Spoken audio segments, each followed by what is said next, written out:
नमस्कार साथियों, स्वागत है आप सभी का। देखिए आज हम जो है पांचवें पार्ट को लेके बात करने वाले हैं और ये जो पांचवा पार्ट रहेगा वो अपना रहने वाला है कक्षा 12वीं का। और कक्षा 12वीं में भी अपन बात करेंगे हिंदी साहित्य की, क्योंकि हिंदी साहित्य की अपने बहुत दिनों से जो है वो क्लास नहीं हो पाई है। तो आज अपन जो है वो बात करेंगे हिंदी साहित्य को लेके।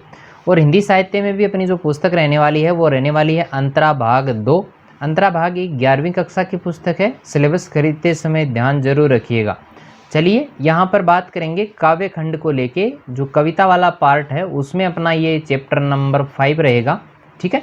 और ये इसके जो कवि रहने वाले हैं वो रहने वाले हैं विष्णु खरे जी।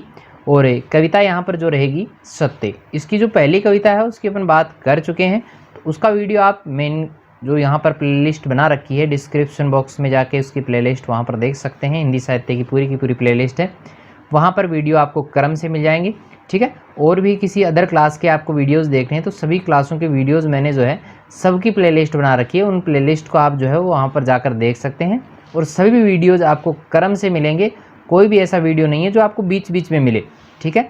और कुछ बच्चे जो है सिलेबस को लेके काफ़ी चिंतित हैं, तो सिलेबस को लेके चिंतित नहीं होना है। सिलेबस जो है वो आपका रहेगा पूरा का पूरा 100% आने वाला है, यानी कुछ भी मैटर आपका जो है इस साल कटेगा नहीं। पूरा का पूरा सिलेबस आपके आएगा। तो बार बार आप इस टेंशन में ना रहें कि सिलेबस कितना आएगा, कैसे आएगा, किस प्रकार के सवाल वगैरह आएंगे। सवालों का जो है वो कुछ दिनों बाद में जो है आपका जैसे ही सिलेबस कंप्लीट होता है उसके बाद में आपको जो है वीडियो के माध्यम से पूरा का पूरा मैं बता दूंगा, एक एक चीज़ बता दूंगा कि कहाँ से कैसा सवाल पूछा जाएगा, किस प्रकार के सवाल आपके आएंगे। सारी चीज़ें मैं बढ़िया ढंग से आपको बताऊँगा। और अगर आप मेरे यूट्यूब चैनल को सब्सक्राइब करते हैं तो आगे आने वाले जो वीडियोज़ हैं उसमें आपको पता चल भी जाएगा कि किस प्रकार की क्वालिटी के हमारे जो है वीडियोज़ आपको प्रोवाइड करवाए जाते हैं, ठीक है। चलिए आगे हम बात करते हैं। यहाँ पर जो हमारी कविता रहती है सत्य कविता। देखिए सत्य जो कविता है उसमें आपको दो चीज़ें ध्यान में रखनी है। एक तो ये चीज़ ध्यान में रखनी है कि वास्तव में सत्य है क्या, सच्चाई क्या है, सत्य क्या है, सत्य के रास्ते पर चलना कितना आसान है, कितना मुश्किल है। एक तो वो चीज़ ध्यान में रखनी है। और दूसरा यहाँ पर चलती है एक महाभारत की घटना, जिसमें धर्मराज जो युधिष्ठिर है वो अपने चाचा थे इनके, जिनका नाम था विदुर, उनके पीछे पीछे वो जाते हैं, सवालों के जवाब वो लेने के लिए जंगलों में वो जाते हैं। एक घटना वो अपने को पढ़नी है। दो घटनाएं इसमें ध्यान में रखनी है, दोनों बहुत ही महत्वपूर्ण है। दोनों चीज़ें अपने को साथ साथ में पढ़नी है। पहले तो ये कि सत्य क्या है, वास्तव में सत्य क्या होता है, और दूसरा उसी को माध्यम बना के कि सत्य वास्तव में क्या है उसी को उदाहरण के माध्यम से यहाँ पर समझाने का प्रयास किया है महाभारत की घटना से। किसकी घटना है भाई? महाभारत की घटना के माध्यम से इसको समझाने का प्रयास यहाँ पर कवि ने किया है। तो चलिए एक एक बिंदु को लेके अपन बहुत बढ़िया ढंग से बात करते हैं। देखिए जब हम सत्य को पुकारते हैं, व्याख्या भी मैं साथ में बता देता हूँ। जब हम सत्य को पुकारते हैं, देखिए ये महाभारत के जो मिथकीय पात्र हैं, यानी झूठे पात्र, मिथकीय पात्र किनको कहा जाता है? जो झूठे पात्र होते हैं, मिथकीय घटनाएं हैं, जो झूठी घटनाएं हैं, उसके माध्यम से कवि ने जो है वो यहाँ पर सत्य की व्याख्या की है कि वास्तव में सत्य जो है वो क्या है। तो देखिए जब हम सत्य को पुकारते हैं तो कवि कहता है कि जब हम सत्य को बुलाते हैं तो वो क्या करता है, तो वो हमसे परे हटता है। परे का मतलब होता है दूर, परे का मतलब क्या होता है? दूर हटता जाता है, यानी दूर भागता जाता है। भाई जब हम सत्य को बुलाते हैं, जब हम सच्चाई के रास्ते पर चलते हैं तो वो सच्चाई का रास्ता जो है बड़ा कठिन होता है। यानी सत्य के जब पीछे हम भागेंगे तो वो हमसे दूर भागने का प्रयास वो करेगा। जैसे हम बात करें, गुहारते हुए युधिष्ठिर के सामने से भागे थे विदुर और भी घने जंगलों में, गहरे जंगलों में। जैसे महाभारत काल की मैं बात करूं तो अपने प्रति जो अन्याय हुआ था, युधिष्ठिर के प्रति जो अन्याय हुआ था, अपने काका विदुर के पास जाकर उसकी वो गुहार लगाता है। यानी युधिष्ठिर के साथ में जो अपमान उसके साथ में हुआ था उसकी वो जाकर गुहार किससे लगाता है? अपने काका जी थे कौन? विदुर। विदुर के पास जाके उसकी गुहार लगाता है, किंतु विदुर के पास उसके प्रश्नों का कोई जवाब नहीं था, कोई सटीक उत्तर उसके पास नहीं था। इसलिए विदुर जो था वो युधिष्ठिर की करुण पुकार को अनसुना करके जो घने जंगलों में चला जाता है। यानी युधिष्ठिर की बात को वो सुनता नहीं है। युधिष्ठिर बहुत गिड़गिड़ाया था, बहुत पीछे भागा था कि आप मेरे प्रश्नों का उत्तर दें, लेकिन नहीं, उन्होंने किसी भी प्रकार का उत्तर न देकर वे घने जंगलों में चले गए थे। वो तो फिर क्या होता है, देखिए सत्य शायद जानना चाहता है कि उसके पीछे हम कितनी दूर तक भटक सकते हैं। और देखो युधिष्ठिर भी कम नहीं थे भाई, विदुर तो चला गया, वहां से उत्तर दिए भी नहीं चला गया, लेकिन युधिष्ठिर कम नहीं था, धर्म का पालन करने वाला था और पीछे हटने वालों में नहीं था। तो युधिष्ठिर भी उनका पीछा करते करते जो घने जंगलों में चला गया था। इसी के कारण सत्य भी आपको पता होगा कि सच्चाई को अगर आप जीवित रखना चाहते हैं तो उसके लिए आपको काफ़ी लंबी यात्रा करनी पड़ सकती है, और सत्य भी इतनी आसानी से आपको मिलने वाला नहीं हो सकता। और वह हमसे जितना दूर भागेगा उतना हमें उसके पीछे जाना चाहिए, क्योंकि वह जानना चाहता है। क्योंकि देखो, सत्य हमें पीछे पीछे क्यों दौड़ाता है, क्योंकि वह जानना चाहता है कि हम उसका पीछा कितनी दूरी तक कर सकते हैं, कितनी दूरी तक हम जा सकते हैं। कभी दिखता है सत्य और कभी हमें ओझल हो जाता है। शायद विदुर भी देखो, युधिष्ठिर की जो निष्ठा थी उसकी परीक्षा लेने के लिए शायद घने जंगलों में गए होंगे कि युधिष्ठिर जो है वो मेरे पीछे तक कितनी दूरी तक आ सकता है, प्रश्नों का जवाब लेने के लिए वो कितनी दूरी तक आ सकता है। इसीलिए शायद विदुर जो है वो घने जंगलों में गए थे कि युधिष्ठिर जो है वो मेरे पीछे पीछे कितनी देर तक आ सकता है, कहाँ तक वो आ सकता है। और देखिए आगे क्या होता है कि कभी दिखता है सत्य और कभी ओझल हो जाता है। आगे जाता हुआ देखो, सत्य कभी हमें दिखाई देता है और कभी हमें जो है ओझल हो जाता है, कभी वो गायब हो जाता है। सत्य हमें कभी तो दिखाई देगा और कभी वो हमसे दूर चला जाएगा, और हम कहते हैं रह जाते हैं कि रुको, ये हम हैं। जैसे धर्मराज के बार बार दुहाई देने पर कि ठहरिए स्वामी विदुर, ये मैं हूँ आपका सेवक कुंती नंदन, कुंती का पुत्र युधिष्ठिर, वे नहीं टिकते। तो देखो होता क्या है, हम सत्य को काफी रोकने का प्रयास करते हैं और उसे पुकारते भी हैं कि अरे सत्य जरा ठहरो, हम देखो मैं हूँ। तो यहाँ पर युधिष्ठिर भी जो है वो भी विदुर को पुकारते हैं कि देखिए चाचा जी, देखिए काका जी, मैं हूँ यहाँ पर, आप रुकिए, आप मेरी बातों का उत्तर देके जाइए, मैं हूँ। पर सत्य है कि युधिष्ठिर की गुहार को अनसुना करने वाले विदुर के समान आगे ही बढ़ता जाता है। जिस प्रकार विदुर जो था वो युधिष्ठिर की गुहार को अनसुना कर देता है, ऐसा लग रहा है वो सुनना नहीं चाहता उसकी बात को, और वो आगे से आगे बढ़ता ही जाता है। जैसे युधिष्ठिर के बार बार दुहाई करने पर भी विदुर नहीं रुके थे और वो आगे ही बढ़ते गए थे। तो शायद जो विदुर था वो भी परखना चाहते थे कि युधिष्ठिर मेरे पीछे कितनी दूरी तक आ सकता है। वैसे ही सत्य के पीछे चलने का जो साहस है वो बहुत कम लोगों में होता है। बहुत कम लोग होते हैं जो सच्चाई के साथ रहते हैं, सच्चाई का साथ वो देते हैं। ऐसे बहुत कम लोग आपको यहाँ पर देखने को मिलेंगे। ज़्यादातर लोग कौन से मिलते हैं, जो सत्य का कुछ समय तक तो अनुगमन करते हैं, कुछ समय तक सत्य का साथ देते हैं और फिर निराश होकर जो है उस सच्चाई को छोड़ देते हैं, सत्य से दूर हो जाते हैं। तो ऐसा हमें नहीं करना है, हमेशा जो है सत्य का साथ देना है, सत्य के साथ में रहना है, क्योंकि सत्य के साथ में वही रह सकता है जो वास्तव में जिंदा दिल वाला है, जो साहसी है, वही सत्य का साथ दे सकता है। ठीक है, चलिए समझ में आ गया होगा पूरा का पूरा। फिर भी समझ में नहीं आता है तो कमेंट जरूर कीजिएगा। वीडियो अगर पसंद आता है तो लाइक जरूर करें, दोस्तों के साथ शेयर भी करें, सब्सक्राइब जरूर करना है। ठीक है, और सब्सक्राइब के लिए ये रहेगा एचएस स्टडी टॉक अपना यूट्यूब चैनल है। चलिए आगे हम बात करते हैं कि यदि हम किसी तरह युधिष्ठिर जैसा संकल्प पा जाते हैं, देखो होता यही है, अगर हम सच्चाई को प्राप्त करना चाहते हैं, सत्य के साथ रहना चाहते हैं, तो हमें क्या करना होगा, युधिष्ठिर जैसा संकल्प हमें लेना होगा। तो एक दिन पता नहीं क्या सोचकर रुक ही जाता है सत्य, पता नहीं एक दिन जो सत्य है वो शायद ये सोचकर रुक जाए कि भाई बहुत देर से मेरे पीछे पीछे आ रहा है, क्यों ना भी रुक जाऊं। तो देखिए यहाँ पर कवि ने सत्य की जो विशेषताएं हैं उनका वर्णन यहाँ पर करते हुए कहा है कि सत्य हमारी परीक्षा लेने के लिए हमसे दूर जाता है, और यदि हम भी युधिष्ठिर जैसा संकल्प ले लें, दृढ़ संकल्प अगर हो जाते हैं, तो हमें भी सत्य की प्राप्ति हो सकती है। लेकिन पलटकर सिर्फ खड़ा ही रहता है वह दृढ़ निश्चयी, अपनी कहीं और देखती दृष्टि से हमारी आंखों में देखता हुआ अंतिम बार देखता सा लगता है वह हमें, और उसमें से इसी का हल्का सा प्रकाश जैसा आकाश समा जाता है उसमें।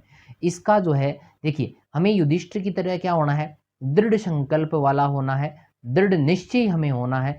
और युधिष्ठिर जिस प्रकार विदुर का पीछा करते करते अंत तक चले गए थे और अंत में विदुर को रुकना ही पड़ा था। देखो अंत में खड़ा ही रहता, पलटकर सिर्फ खड़ा ही रहता, तो अंत में उसे रुकना ही पड़ता है। अंत में जो सत्य है उसको रुकना पड़ता है, उसको हमें सपोर्ट करना पड़ता है, उसको हमें साथ देना पड़ता है। ठीक इसी तरह सत्य भी हमारे दृढ़ निश्चय की परीक्षा लेता है, वह हमें परखने का प्रयास करता है कि हम उसका कहाँ तक अनुगमन कर सकते हैं। कुछ लाइनों का यहाँ पर देखिए, कुछ लाइनें जो यहाँ से लेके जो है, यहाँ से लेकर मैं बात करूँ यहाँ तक जो है, इसका अर्थ यहाँ पर नहीं लिखा गया है। तो अपनी कहीं और देखती दृष्टि से हमारी आंखों में देखता है। जैसे ही सत्य रुकेगा और सत्य देखो कुछ बोलेगा नहीं, वो सिर्फ हमारे सामने देखेगा, मुड़कर वो हमें देखेगा, अंतिम बार देखता सा लगता है वह में, और वो हमें ऐसा लगेगा जैसे हमें अंतिम बार देख रहा है, अभी वो परमात्मा के पास जाने वाला है, इस प्रकार वो हमें देखता है।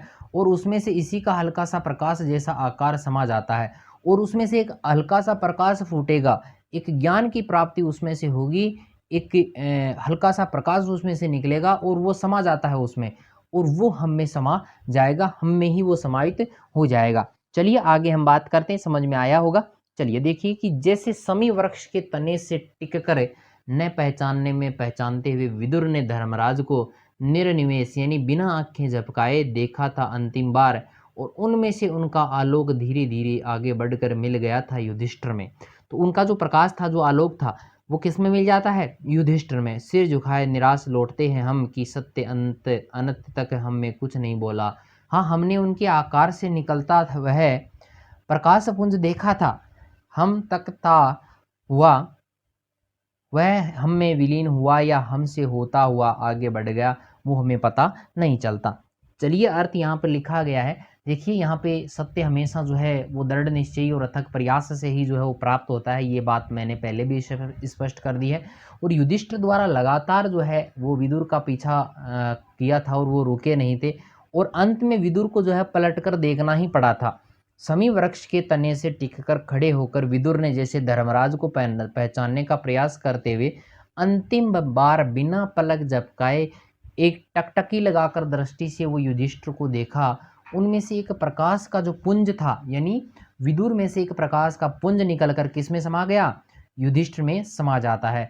तो अंततः युधिष्ठिर जो था वो उस तेज पुंज से संपन्न होकर सिर झुकाकर वहां से लौट आए थे, क्योंकि विदुर ने उनसे कुछ नहीं कहा था, बस अपना प्रकाश पुंज उसे सौंप दिया था। और वो प्रकाश पुंज ऐसा था, वो प्रकाश पुंज ऐसा था जो युधिष्ठिर के प्रश्नों का जवाब दे सकता था। तो वैसे ही हम जब सत्य की प्राप्ति के लिए उसके पीछे पीछे जाते हैं तो वो भी कहीं ना कहीं रुक कर हमें एक प्रकाश पुंज देता है, लेकिन वो हमसे उस समय ना कोई बात करता है, उस वो वार्तालाप हमसे नहीं करता, लेकिन वो एक प्रकाश पुंज हमें सौंप देता है कि ज्ञान की प्राप्ति हमें उससे हो जाती है।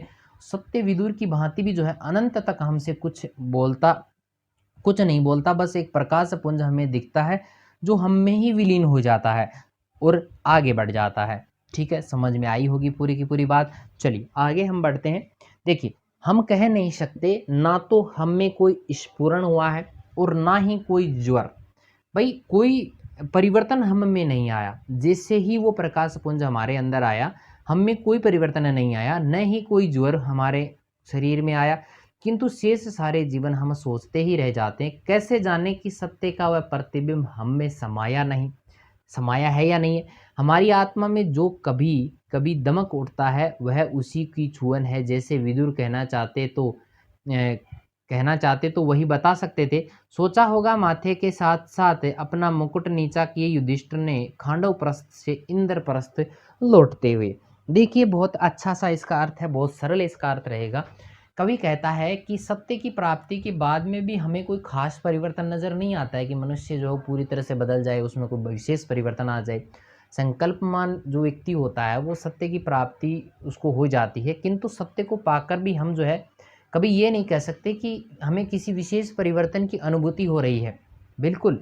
और ना तो कोई शरीर में कोई स्फुरण होता है और ना ही किसी ताप की अनुभूति होती है। ज्वर ताप होता है, बुखार होता है, उसकी अनुभूति भी हमें नहीं होती है। हम जीवन भर यही सोचते रहते हैं कि पता नहीं सत्य हमें समाया भी है कि नहीं है, ये हम जीवन भर सोचते ही रहते हैं। बस कभी कभी हमारी आत्मा में जो एक चमक सी उठती है ना, लगता है वह सत्य का ही स्पर्श है। वह किसका स्पर्श है? सत्य का। वह सत्य का ही संकेत है। विदुर ही युधिष्ठिर को बता सकते थे कि उनके प्रश्नों का उत्तर क्या है, और बता भी सकते थे, वो कह सकते थे। वैसे ही सत्य भी बता सकता है कि वह हमारे भीतर समाया है या नहीं है।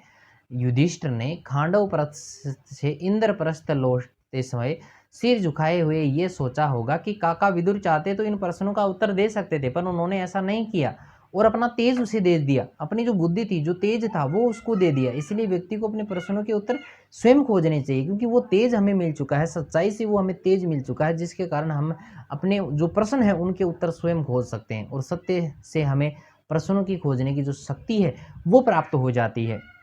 चलिए पूरा का पूरा समझ में आया होगा मेरे ख्याल से। फिर भी आपकी कोई दिक्कत है, कहीं पर कोई सवाल आपका ऐसा हो जो आपकी समझ में नहीं आया हो, या आपके दिमाग में कोई अन्य सवाल आ रहा हो, देखिए प्रश्न उत्तर इनके जो है मैं यहाँ पे करवाऊंगा, जो पाठ्य पुस्तकीय प्रश्न है वो सबसे पहले करवाए जाएंगे। और एग्ज़ाम टाइम जब अपना होगा, एग्ज़ाम टाइम जब होगा तो एग्ज़ाम टाइम के समय जो है वो आपके उनके मोस्ट इम्पोर्टेंट क्वेश्चंस करवाए जाएंगे। और मेरी गारंटी है आपसे कि वो मोस्ट वाले जो क्वेश्चंस आप पढ़ेंगे वो सारे के सारे आपको बढ़िया ढंग से आ जाएंगे और पूरे के पूरे सिलेबस से में जो है वो मोस्ट इम्पॉर्टेंट होंगे। इसलिए वो 100% हमारी गारंटी है कि वो परीक्षा में 100% आएंगे। जो मैं करवाऊंगा लास्ट में परीक्षा के टाइम पे वो 100% आपको परीक्षा में मिलेंगे, क्योंकि इस साल भी मैंने जो करवाए थे वो लगभग पढ़े ही हैं सारे के सारे। ठीक है, तो इस प्रकार की वीडियोस देखने के लिए आप मेरे YouTube channel HS study talk अपना जो है उसको सब्सक्राइब जरूर कीजिएगा। वीडियो अगर पसंद आता है तो लाइक जरूर करें, दोस्तों के साथ शेयर भी करें और सब्सक्राइब करना ना भूलें। ठीक है, तो मिलते हैं एक नए वीडियो के साथ में, तब तक के लिए धन्यवाद।